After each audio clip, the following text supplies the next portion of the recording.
बिस्मिल्लाहिर्रहमानिर्रहीम। अस्सलाम वालेकुम नाज़रीन, आप यूट्यूब चैनल देख रहे हैं। मैं इमरान खान हूं। अगर आप लोगों ने अभी तक वीपीएन इंस्टॉल नहीं किया तो आप अपने अपने मोबाइल फ़ोन में फ्री वीपीएन की सहूलत ले लीजिए, क्योंकि हमारे चैनल को पाकिस्तान में चलने नहीं दिया जा रहा और इसको जो है वो डाउन किया जा रहा है कंटिन्यूसली। लेकिन आप मेरी वीडियो बहुत सारे दीगर चैनल्स पर भी देख सकते हैं और बहुत सारे और चैनल्स पे भी मेरी वीडियो कहीं ना कहीं आपको मिल जाती होगी। फेसबुक पे भी चलती है, टिकटॉक पे भी चलती हैं ये वीडियो, व्हाट्सएप पे भी चलती हैं। उसके अलावा जो है वो यूट्यूब के भी मल्टीपल अकाउंट्स हैं, वहाँ पे चलती रहती है। नादरीन, इमरान खान साहब का आज केस लगा अडियाला जेल में। कल अचानक इतला दी गई पाकिस्तान तहरीक इंसाफ के लोगों को कि इमरान खान साहब का जो तोशाखाना 2 वाला केस है उसकी समाअत अडियाला जेल में की जाएगी। तहरीक इंसाफ में इमरान खान साहब की फैमिली और उस सहाफ़ी और इमरान खान साहब के वकला, ये लोग पहुंचे केस की समाअत के लिए। और सिर्फ एक वकील है हुसैन साहब, उन्हें अंदर जाने दिया गया। अहमद नामी एक मुंशी साहब हैं सलमान सफदर साहब के, उनको अंदर जाने दिया गया। जबकि 4 सहाफ़ी जो हैं वो हुकूमती चॉइस के या एस्टेब्लिशमेंट की चॉइस के, उन्हें अंदर जाने दिया गया। और इमरान खान साहब के लोग कहते हैं कि बाहर आकर ये लोग ज़्यादा रिपोर्ट नहीं करते, लेकिन चीज़ें छुपती नहीं हैं, चीज़ें अल्टीमेटली बाहर आ जाती हैं।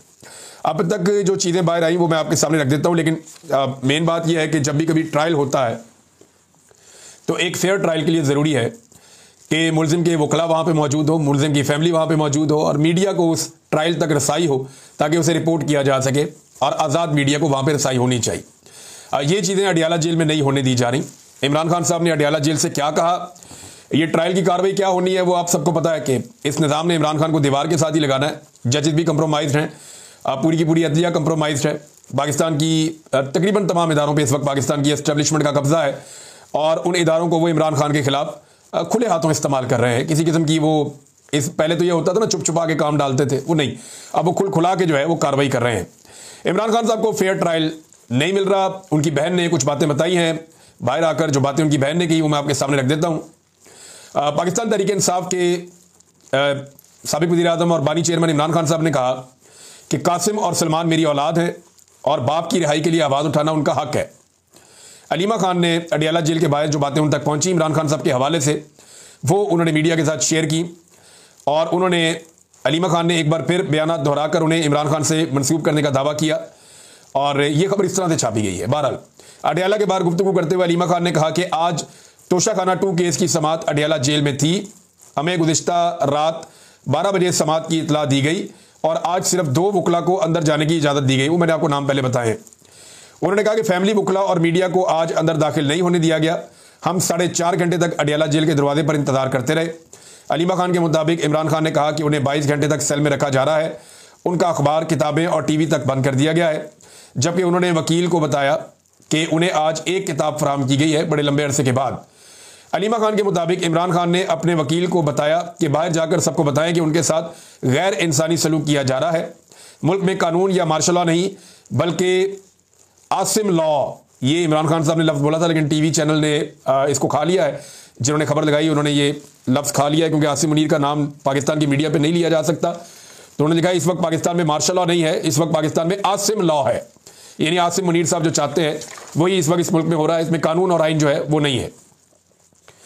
फिर एक शख्स की हिमा पे सब कुछ हो रहा है। बहन के मुताबिक इमरान खान ने कहा कि पाकिस्तान में डाकू डफर अलाइंस बन चुका है।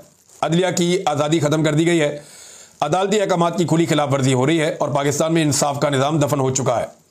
अलीमा खान ने मुतालबा किया कि हमें बताया जाए कि इमरान खान के साथ किस बात पर गैर इंसानी सलूक किया जा रहा है। और अलीमा खान के मुताबिक इमरान खान ने अली अमीन गंडापुर, बैरिस्टर गौर खान और सलमान अकरम राजा को हदायत की है कि भरपूर तहरीक चलाएँ। वैसे तहरीक चलाने का काम तो अब आलिया हमजा और जुनैद अकबर साहब को करना है। एक्चुअली दोनों सूबों के जो मुंतज़मीन हैं, जो दोनों सूबों को संभालते हैं, सारी तहरीक की जिम्मेदारियां तो इनके कंधों पर हैं। अली अमीन गंडापुर तो सूबाई हुकूमत चला रहे हैं, लेकिन गंडापुर साहब ने आज बड़ी बिजलियां गिराई ISI पे और पाकिस्तान की मिलिट्री एस्टेब्लिशमेंट पे, उनकी एजेंसियों के ऊपर। लेकिन कुछ चीज़ें इसमें और हैं, वो मैं पहले आपके साथ शेयर कर दूँ, फिर आगे बढ़ते हैं बाकी खबरों की तरफ। हाँ जी, इसमें इमरान खान साहब ने कहा कि मैं बाहर निकल कर सुपरिटेंडेंट अडियाला जेल को कभी माफ़ नहीं करूंगा, ना कभी भूलूंगा। अवाम भी नहीं भूलेगी। जो इसने मेरे साथ किया है वो भुगतेगा, अल्लाह भी उसे सजा देगा। इमरान खान की जेल में अपनी बहनों से गुफ्तगू। वैसे ये गफूर अंजुम नामी जो सुपरिटेंडेंट ऑफ जेल है, इसको लगता है कि फौज इसको बचाएगी या मौजूदा मिलिट्री एस्टेब्लिशमेंट इसके पीछे खड़ी हो जाएगी। ऐसा नहीं होगा। ये निशाने इबरत बनेगा जो मुझे दिखाई दे रहा है। इसने कौम के सबसे बड़े लीडर के साथ ज्यादती की है, ये जिंदगी में भी निशाने इबरत बनेगा। और इमरान खान साहब ने कहा कि इसको आगे जाकर भी जवाब देना पड़ेगा। बहरहाल काफी गुस्से में थे इमरान खान साहब सुप्रिंटेंडेंट ऑफ जेल को लेकर, क्योंकि जब से ये बंदा आया इसने इमरान खान साहब का जीना हराम कर दिया है। तो ये कहने को एक सुप्रिंटेंडेंट, लेकिन मिलिट्री एस्टेब्लिशमेंट के कहने पे इसने इमरान खान साहब को लगातार इसने बंद रखा छोटे से सेल के अंदर। वहाँ सेल की बिजली बंद कर दी, उनके हुकूक छीन लिए, उनसे किताबें छीन ली, टीवी अखबार सब छीन लिया। इमरान खान साहब को इरिटेट करता रहा। अभी गंदा पानी वजू के लिए फराम किया जा रहा है। तो ये सारी हरकतें यही वाला सुप्रिंटेंडेंट ऑफ जेल है, इसके जरिए से मिलिट्री एस्टेब्लिशमेंट करवा रही है, और ये बराह रास्त जिम्मेदार है इन सारे कामों के लिए। तो फिर इमरान खान ने कहा कि बार बार दरखास्त के बावजूद मेरी अपने बच्चों से बात नहीं करवाई जा रही, मेरी सियासी मुलाकातों पर भी पाबंदी है, सिर्फ अपनी मर्जी के बंदों से मुझे मिलवा देते हैं और दीगर से मुलाकातें मेरी बंद हैं। साफ इमरान साहब कह रहे हैं, इमरान खान साहब, कि अपनी मर्जी के बंदों से मुझे मिलवाते हैं, बाकी लोगों से मुझे मिलने भी नहीं दिया जाता। ये इमरान खान साहब के साथ ज्यादती हो रही है। बहरहाल इमरान खान साहब के बेटे कहां पहुंचे ये मैं आपको बता देता हूं। अच्छा, एक और बात भी, इमरान खान साहब ने अपने बेटों से कहा कि सलमान और कासिम बाहर इंटरनेशनल कोर्ट्स के अंदर जाएं, आलमी अदालतों के अंदर जाएं, जो कुछ इमरान खान साहब के साथ पाकिस्तान में हो रहा है इस पे वहां पे वो आवाज उठाएं और वहां पे मुकदमा करें। तो क्या ये हो सकता है कि एक आदमी जो पाकिस्तान में, देखे वो साबिक वज़ीर आज़म भी है ना, सादा बात तो है नहीं, और अगर उसके साथ इस किस्म का सलूक हो रहा है तो क्या उनके बेटे आलमी सतह पर आवाज उठा सकते हैं? तो कुछ ऐसे केसेस हैं, कुछ ऐसी चीजें हैं कि आप बाहर मुल्क में रहते हुए भी पाकिस्तान में मुकदमात कर सकते हैं। जैसा कि मुझे पाकिस्तान, और मैं ये बात जो आप कह रहा हूँ जिम्मेदारी से कह रहा हूँ, मुझे पाकिस्तान तहरीक इंसाफ के कुछ लोगों ने रब्ता किया, जी हम ये चाह रहे हैं आलमी इंसानी हकूक़ की तंजीमों के साथ मिलकर कि हम कुछ हेयरिंग करवाएं, कुछ ऐसी चीज़ें करवाएं कि इमरान साहब आप आके वहाँ गवाही दें कि आपके साथ क्या हुआ। मैंने कहा जी मैं रोजाना अपने वीलॉग में बताता हूँ कि मेरे साथ जो भी किया ISI ने किया और आसिम मुनीर साहब के कहने पर किया। तो जब एक बात मैं अपने वीलॉग में कहता हूँ, मुझे किसी अदालत में आकर या किसी फोरम पर आकर कहने में क्या प्रॉब्लम है, मैं आकर कह दूंगा। मैंने PTI वालों को साफ कहा कि जनाब आप प्रोग्राम रखवाएं, और कोई ऐसा कोई पॉलिटिकल प्रोग्राम में तो मैं नहीं आऊंगा सियासी जमात के, हाँ, लेकिन इंसानी हकूक़ का कोई प्रोग्राम रखवाएं, कोई अगर हेयरिंग है किसी सेनेट के अंदर या किसी कमेटी के अंदर या कोई ऐसा इदारा है जहां पे कोई हेयरिंग हो रही है तो मैं जरूर आऊंगा। इन्होंने रखा और फिर बाद में कैंसिल कर दिया। बरतानिया में ये हुआ। मैंने कहा ठीक है, मर्जी है आपकी। इसके बाद मुझे रब्ता किया गया डॉक्टरों की तंजीम से और कुछ पाकिस्तान तहरीक इंसाफ के लोगों से। उन्होंने कहा जी आप अमेरिका में आएँ, यहाँ पे जो कांग्रेस के अंदर आप आकर बताएं अमेरिकन सिस्टम को, इन लोगों को, कि आपके साथ ISI ने क्या ज्यादती की और उसके अंदर किस किस का किरदार था। मैंने कहा जी बिल्कुल मैं बता देता हूँ, मुझे क्या प्रॉब्लम है, मैं ये बातें अपने वीलॉग में कर रहा हूँ तो मुझे वहां आकर बताने में कोई प्रॉब्लम नहीं है। आप मुझे इन्विटेशन भेजें, मैं आ जाता हूँ। उन्होंने कहा बिल्कुल ठीक है, आपको एक दिन में इन्विटेशन आ जाएगा। मैंने तो 4-5 दिन बाद पूछा तो उन्होंने कहा जी 1-2 दिन में आ जाएगा। मैंने फिर दोबारा एक बार पूछा, मैंने कहा ठीक है, शायद ये भूल गए होंगे। मैंने कहा बताएं कोई आप लोग चाह रहे हैं कि मैं आके वो कोई एविडेंस दूँ, कोई गवाही दूँ? तो उन्होंने कहा जी बिल्कुल हम चाह रहे हैं। लेकिन उसके बाद फिर मुझे पता चला कि मेरा नाम बाकायदा लिखा गया और वो नाम काट दिया गया, और वहां पे फिर सिर्फ जुल्फी बुखारी साहब गए और उन्होंने जाके वो एक स्टेटमेंट जो उन्होंने देना था दे दिया, और उस स्टेटमेंट में भी उन्होंने मेरा नाम नहीं लिया। जबरी गुमशुदगियों के मामले में सबसे ज्यादा देर तक मुझे जबरी तौर पर लापता रखा गया, लेकिन जुल्फी बुखारी साहब ने वहां पर जो स्टेटमेंट दिया अमेरिका की सेनेट के अंदर, वो कहते हैं बाद में जुल्फी बुखारी साहब ने मेरे से माजरत की। उन्होंने कहा जी मैं भूल गया आपका नाम लेना, लेकिन जो तहरीरी तौर पर हमने दिया उसके अंदर आपका नाम लिखा हुआ है, ये उन्होंने मुझे कहा, लेकिन वहां मेरा नाम नहीं लिया उन्होंने। और मुझे वहां पे जाकर बात करने की भी इजाजत नहीं दी गई। इजाजत क्या देनी थी, मुझे इन्विटेशन भेज देते, मैं वहां पे वीजा लेके चला जाता और जाकर वहां सेनेट के अंदर खड़ा होकर मैं बता देता जो मेरे साथ हुआ है। देखिए अमेरिका ये लोग क्यों जाते हैं, वहां जाके बात क्यों कर रहे हैं? ह्यूमन राइट्स की जो सारी बड़ी बड़ी ऑर्गेनाइजेशन हैं वो यूरोप में या अमेरिका में है, वहीं पर जाके इन्होंने बात करनी है। दूसरा, पाकिस्तान की मिलिट्री एस्टेब्लिशमेंट जो है वो कंट्रोल होती है अमेरिका से। पाकिस्तान की जो फौज है, मिलिट्री एस्टेब्लिशमेंट या फौजी क़यादत है, इसको अमेरिका कंट्रोल करता है, और पाकिस्तान की जो हुकूमत है उसको पाकिस्तान की फौज कंट्रोल करती है। सादी बात है। अगर तो पाकिस्तान की हुकूमत के कंट्रोल में पाकिस्तान की फौज होती तो हुकूमत से बात कर लेते कि यार इनको मना करो, ये क्या हो रहा है।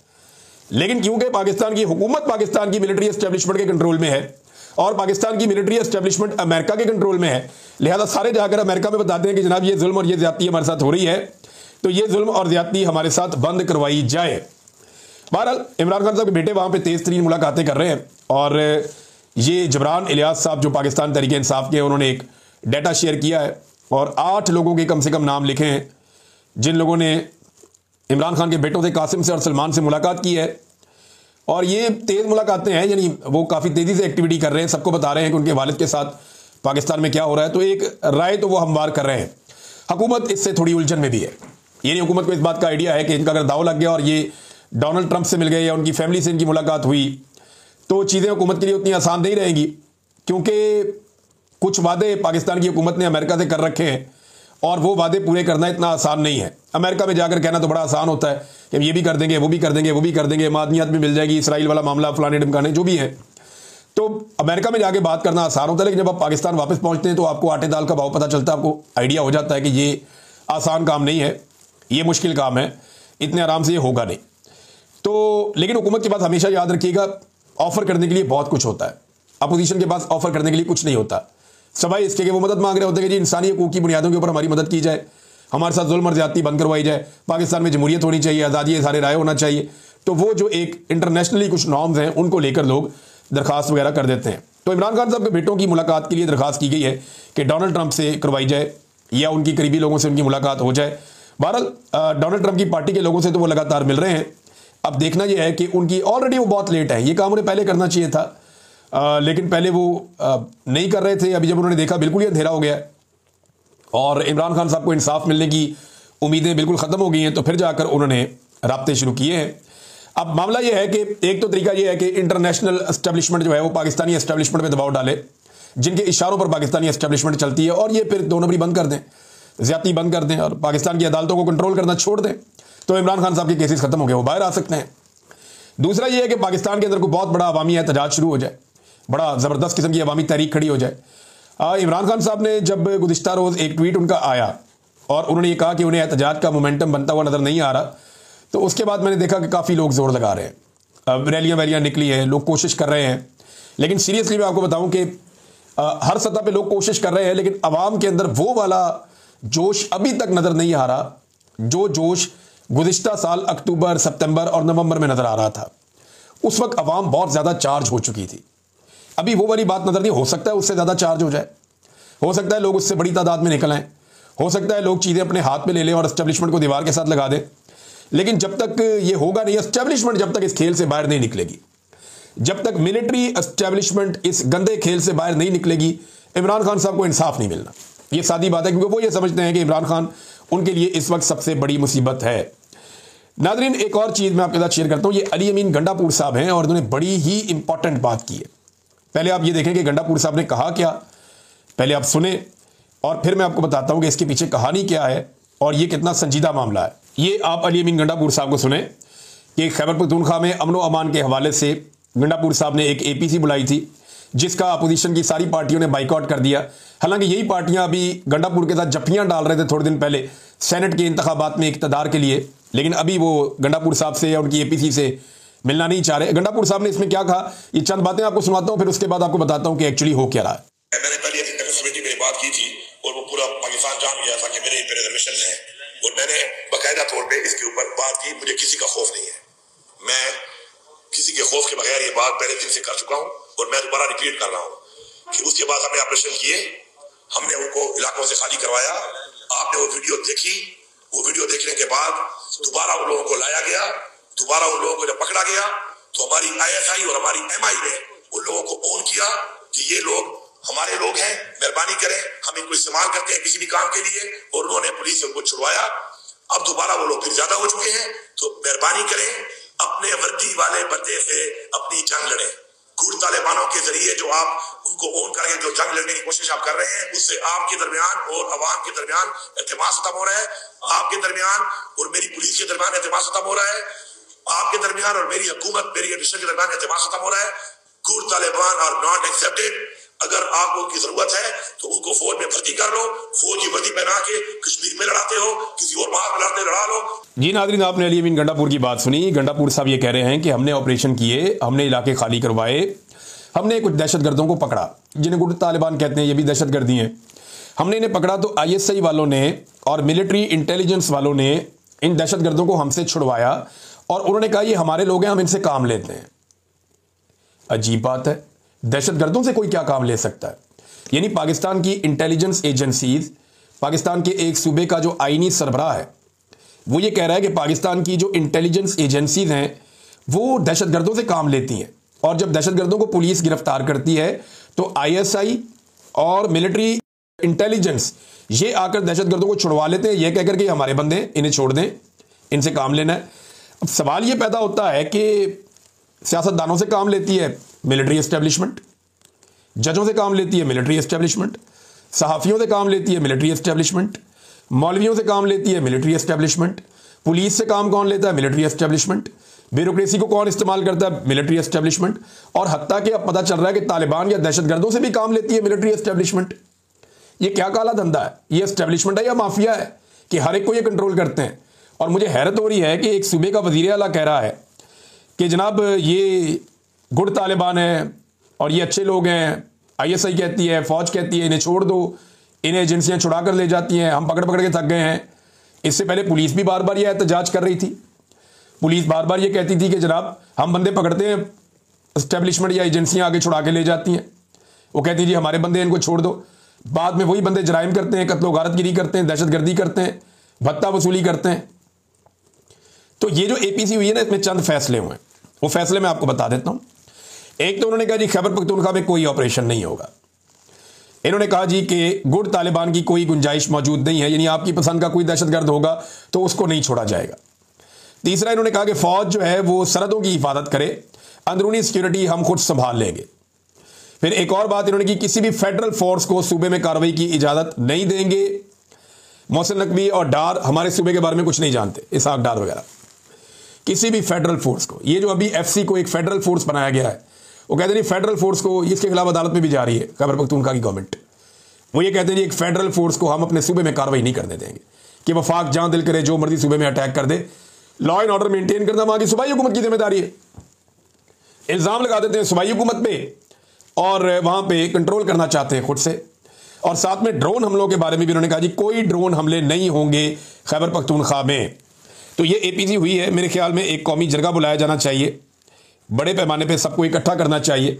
और इमरान खान साहब ने भी जेल से एक पैगाम भेजा है कि जहां जहां पे अमन मार्च हो रहे हैं उनके अंदर पाकिस्तान तहरीक इंसाफ के लोग भरपूर शिरकत करें, पूरी ताकत के साथ जाएं, क्योंकि अमन पाकिस्तान की ज़रूरत है और अमन मार्चेस के अंदर पाकिस्तान तहरीक इंसाफ को शिरकत करनी चाहिए। वैसे जहां पे भी अमन मार्च होता है तहरीक इंसाफ के MPAs, MNAs या मकामी क़यादत या जितनी भी आवाम है वो सारे उसके अंदर शिरकत करते हैं। ये एक हकीकत है, क्योंकि सब ये जानते हैं कि अमन मार्च किसी सियासी मकसद के लिए नहीं, ये पाकिस्तान को अमन देने के लिए है, पाकिस्तान से दहशतगर्दी खत्म करने के लिए है। नाज़रीन और खबरें आपके साथ में शेयर करता हूं, खबरें तो है मेरे पास, लेकिन नेक्स्ट व्लॉग में आपके सामने रखूंगा। अब तक के लिए इतनी अपना ख्याल रखिएगा, अपने इस चैनल का भी। अल्लाह हाफ़िज़।